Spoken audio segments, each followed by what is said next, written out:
ભાગ 2 પાર્ટ બીમાં જે 50 ગુણના પ્રશ્ન છે એમાં વિભાગ એના પ્રશ્નની ચર્ચા કરીશ કે વિભાગ એમાં કેવા પ્રકારના પ્રશ્ન પૂછી શકાય. તો 2 માર્ક્સના પ્રશ્ન છે. કયા કયા ચેપ્ટરમાંથી પૂછાશે? તો ચેપ્ટર નંબર 2, 3, 4, 5, 6, 7, 8 અને 10 માંથી પૂછાશે. એમાં પ્રકરણ 4, 5, 6 અને 10 માંથી 2 પ્રશ્ન પૂછાશે. એટલે પ્રકરણ દીઠ જે અહીંયા પ્રશ્નની સંખ્યા આપેલી છે એ પ્રશ્નની સંખ્યા પ્રમાણે પૂછી શકાય, અથવા તો જે પેપર સેટર હોય એ યુનિટના માર્ક્સ એટલા જ રાખશે, પણ પ્રશ્ન જે છે એમાં પ્રશ્નના ગુણમાં ફેરફાર કરી શકે.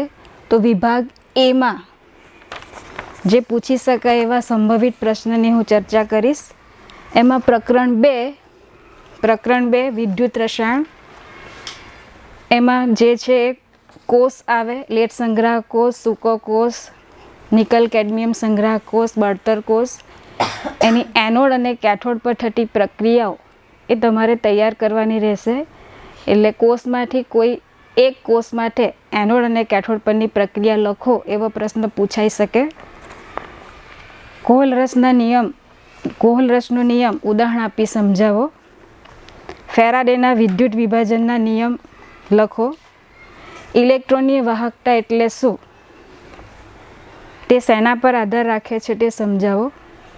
આયનીય વાહકતા એટલે શું? તે શેના પર આધાર રાખે છે તે સમજાવો. લોખંડનું ક્ષારણ અટકાવવાની જરૂરિયાતો જણાવી તેનું ક્ષારણ અટકાવવાના ઉપાયો જણાવો. આ સિવાય 2 માર્ક્સના દાખલા પણ પૂછી શકાય. એમાં લખાણ સંબંધિત અને જે ઉદાહરણના દાખલા છે એ કરવાના રહેશે. જેમ કે એક દાખલો અહીંયા ઉદાહરણનો છે. CuSO4નું દ્રાવણ 10 મિનિટ માટે 1.5 એમ્પિયર પ્રવાહ વડે વિદ્યુત વિભાજન કરવામાં આવ્યું તો એનોડ પર નિક્ષેપિત થયેલા કોપરનું દળ કેટલું હશે? લેવો નાનો દાખલો 2 માર્ક્સમાં પૂછી શકાય. અથવા તો જે સીમિત મોલર વાહકતા છે એના આધારે પણ દાખલો આવી શકે. જેમ કે NaCl અને HCl અને સોડિયમ એસિટેટની સીમિત મોલર વાહકતા આપેલી હોય તો એના આધારે જે એસિટિક એસિડ છે એની સીમિત મોલર વાહકતા ગણો. એટલે એ પ્રકારનો દાખલો પણ આવી શકે. એટલે મોટેભાગે જે લખાણ સંબંધિત છે અને ઉદાહરણના જે દાખલાઓ છે એ આપણે કરવાના રહેશે. હવે આગળ પ્રકરણ 3 રાસાયણિક ગતિકી, એમાંથી એક પ્રશ્ન પૂછાશે. એમાં મોટેભાગે પ્રથમ ક્રમની પ્રક્રિયા માટે સંકલિત વેગ સમીકરણના સૂત્રની તારવણી પૂછી શકાય. એવી જ રીતના શૂન્ય ક્રમની પ્રક્રિયા માટે સંકલિત વેગ સમીકરણની તારવણી પૂછી શકાય. પછી એક બીજો પ્રશ્ન છે અર્ધાયુષ્ય સમયના આધારે, એટલે કે પ્રથમ અને શૂન્ય ક્રમની પ્રક્રિયા માટે અર્ધાયુષ્ય સમયના સૂત્રની તારવણી પણ આવી શકે. પછી એક વધારે પૂછાતી છે એ 2 માર્ક્સમાં પ્રશ્નમાં આભાસી પ્રથમ ક્રમની પ્રક્રિયા ઉદાહરણ આપી સમજાવો. તફાવત લખો. પ્રક્રિયા ક્રમ અને આણ્વિકતા. શૂન્ય ક્રમની પ્રક્રિયાના ઉદાહરણ આપો. આ સિવાય દાખલા પણ આવી શકે 2 માર્ક્સમાં. જેમ કે એક પ્રથમ ક્રમની પ્રક્રિયા 30% વિઘટન માટે 40 મિનિટ લે છે તો તેનો T½ ગણો. રાસાયણિક પ્રક્રિયાના વેગ પર ઉદ્દીપકની અસર સમજાવો. અસરકારક સંઘાત થવા માટેની જરૂરી શરતો લખો. એટલે આમાં પણ દાખલા આવી શકે 2 માર્કના. એટલે આમાં પણ ઉદાહરણ અને લખાણ સંબંધિત દાખલા હોય એ કરવાના છે. હવે આગળ પ્રકરણ નંબર 4 D અને F વિભાગના તત્વો. આ પ્રકરણ 4 માંથી 2 પ્રશ્ન પૂછાશે 2 માર્ક્સના. આંતરાલી સંયોજનો એટલે શું? તેની લાક્ષણિકતા જણાવો. લેન્થેનોઇડ સંકોચન સમજાવો. પછી કોઈ ધાતુનો પરમાણુ ક્રમાંક આપેલો હોય એને આધારે એનું આયનીય સ્વરૂપમાં ત્રિસંયોજક સ્થિતિ, દ્વિસંયોજક સ્થિતિમાં એની જે ચુંબકીય ચાક માત્રા કેટલી છે એ પ્રકારનો પણ પ્રશ્ન આવી શકે. પછી કોઈ ધાતુ આયનમાં વિસમીકરણનો અર્થ શું થાય છે? જલીય દ્રાવણમાં વિસમીકરણ પ્રક્રિયાના 2 ઉદાહરણ જણાવો. પછી કોઈ ધાતુ આયન આપેલા હોય તો એ આયનમાંથી કયું દ્રાવણ રંગ આપશે એ કારણ આપી સમજાવો, એવો એક સ્વાધ્યાયનો પ્રશ્ન છે. પછી K2Cr2O7 અને KMnO4 ના આધારિત 2 માર્ક્સના પ્રશ્ન પણ આવી શકે, જેમ કે K2Cr2O7માં ક્રોમેટ આયન અને ડાયક્રોમેટ આયનના બંધારણ દોરો અને એના આકાર જણાવો એવો પ્રશ્ન આવે. એવી રીતના મેંગેનેટ આયન, પર મેંગેનેટ આયનના બંધારણ દોરો, આકાર અને એનો રંગ જણાવો. ડી અને એફ વિભાગના જે તત્વ છે એના અનુપ્રયોગો લખો. ઝીંક, કેડમિયમ, મર્ક્યુરી અને કોપરનિશિયમને સંક્રાંતિ તત્વ ગણવામાં આવતા નથી. શા માટે? મિશ્ર ધાતુ એટલે શું? અગત્યની મિશ્ર ધાતુ કે જે થોડી લેન્થેનોઇડ ધાતુઓ ધરાવે છે તેનું નામ આપો અને તેના ઉપયોગો જણાવો. સંક્રાંતિ ધાતુઓના ઉદ્દીપકીય ગુણધર્મ સમજાવો.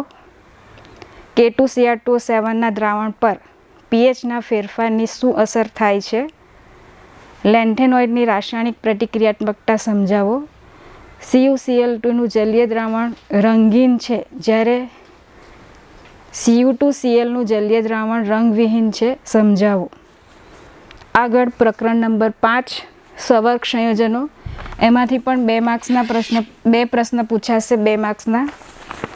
તો કયા પૂછી શકાય? એ કોઈ જો સંકીર્ણ સંયોજન આપેલું હોય તો એના ભૌમિતિક સમઘટક દોરો, પ્રકાશ ક્રિયાશીલ સમઘટક દોરો, એવો પ્રશ્ન આવી શકે. એ જ પ્રમાણે કોઈ સવર્ગ સંયોજન આપેલું હોય, સૂત્ર આપેલું હોય તો એનું IUPAC નામ લખવાનું આવી શકે. અને જો કોઈ વાર IUPAC નામ આપેલું હોય તો એનું સૂત્ર લખવાનો પ્રશ્ન પણ પૂછાઈ શકે. એટલે આમાં 2 સવર્ગ સંયોજનનું IUPAC નામ પૂછાય અને 2નું સૂત્ર લખવાનું આવે, એટલે 2 હોઈ શકે. આગળ બંધન સમઘટકતા ઉદાહરણ આપી સમજાવો. સંયોજકતા બંધન સિદ્ધાંતના આધારે K4 બંધની ચર્ચા કરો. હોમોલેપ્ટિક અને હિટ્રોલેપ્ટિક સંકીર્ણો કોને કહે છે? ઉદાહરણ આપી સમજાવો. સવર્ગ સમઘટકતા ઉદાહરણ આપી સમજાવો. આયનીકરણ સમઘટકતા ઉદાહરણ આપી સમજાવો.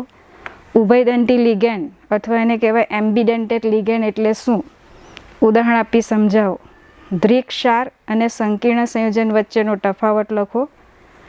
પછી કોઈ સંકીર્ણ સંયોજન આપેલું હોય તો એમાં ધાતુનો સવર્ગાંક પૂછાય, પ્રાથમિક સંયોજકતા, દ્વિતીયક સંયોજકતા, એટલે એ પ્રકારના 2 માર્ક્સના પ્રશ્ન પણ આવી શકે. EDTA પૂરું નામ લખો અને તેનું બંધારણ લખો. કિલેટ લિગેન્ડ એટલે શું? ઉદાહરણ આપી સમજાવો. હવે આગળ પ્રકરણ નંબર 6.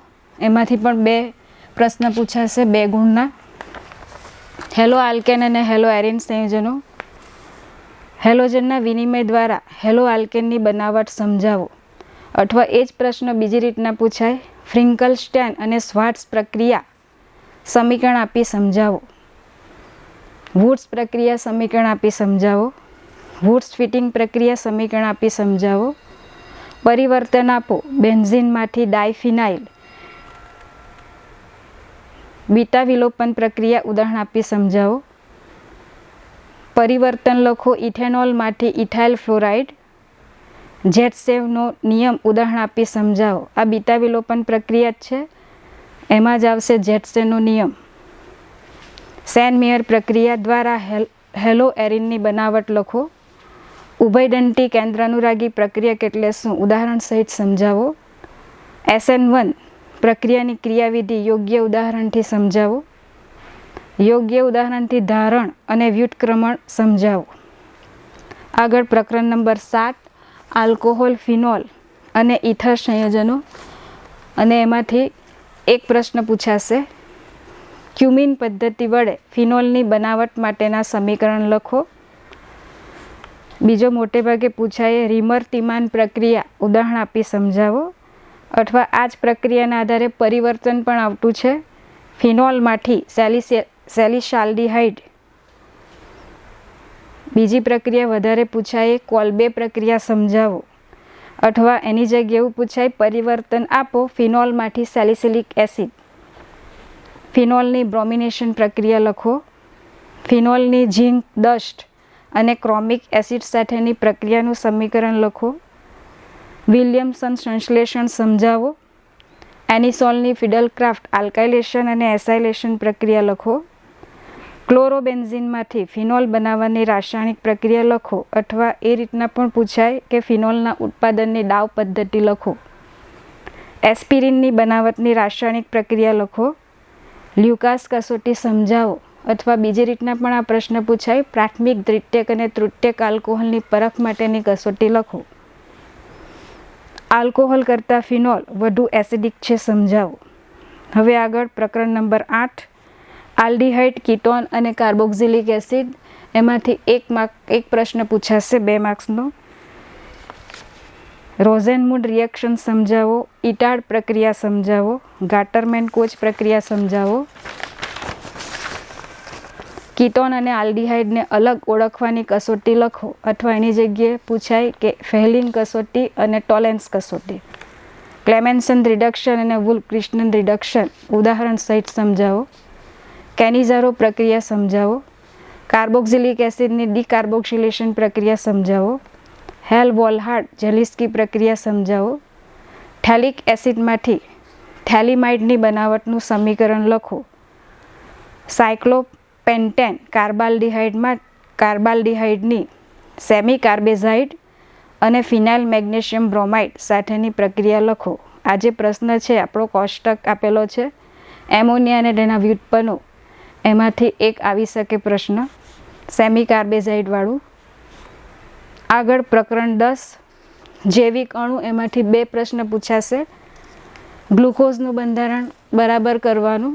આખું નથી પૂછાતું પણ એવી રીતના પૂછાય કે ગ્લુકોઝમાં આલ્ડીહાઇડ સમૂહની હાજરી સાબિત કરતી પ્રક્રિયા લખો. ગ્લુકોઝમાં કીટોન અને પ્રાથમિક આલ્કોહોલ સમૂહની હાજરી માટેનું સમીકરણ લખો. એટલે એ રીતના પ્રશ્ન પૂછાઈ શકે. એમિનો એસિડનો ઉભય ગુણધર્મી સ્વભાવ સમજાવો. આણ્વિકતાના આધારે પ્રોટીનનું વર્ગીકરણ કરો. પેપ્ટાઇડ બંધ એટલે શું ઉદાહરણ સહિત સમજાવો. તફાવત લખો રેશામય અને ગોલીય પ્રોટીન.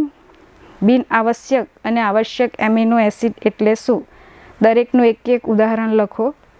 ઝ્વિટર આયન એટલે શું. ગ્લુકોઝના ફિશર અને હાવર્ટ પ્રક્ષેપ બંધારણ લખો. ઇન્વર્ટ અથવા એને કહેવાય પ્રટીપ શર્કરા એટલે શું. પ્રોટીનનું વિકૃતિકરણ સમજાવો. ન્યુક્લિયોસાઇડ અને ન્યુક્લિયોટાઇડ વચ્ચેનો શો તફાવત છે. ડીએનએ અને આરએનએમાં રહેલી શર્કરાના નામ અને બંધારણ લખો. સુક્રોઝ નોન રિડ્યુસિંગ શર્કરા છે કારણ આપી સમજાવો. ગ્લુકોઝના બંને એનોમરના હાવર્ટ બંધારણ દોરો. ડીએનએ ફિંગરપ્રિન્ટ એટલે શું તેની અગત્યતા જણાવો. ન્યુક્લિક એસિડના જૈવિક કાર્યો જણાવો. એટલે આ જે સંભવિત પ્રશ્ન વારંવાર પૂછાયા છે એ પ્રશ્ન તમે કરશો તો એમાંથી તમે ગુણ મેળવી શકશો.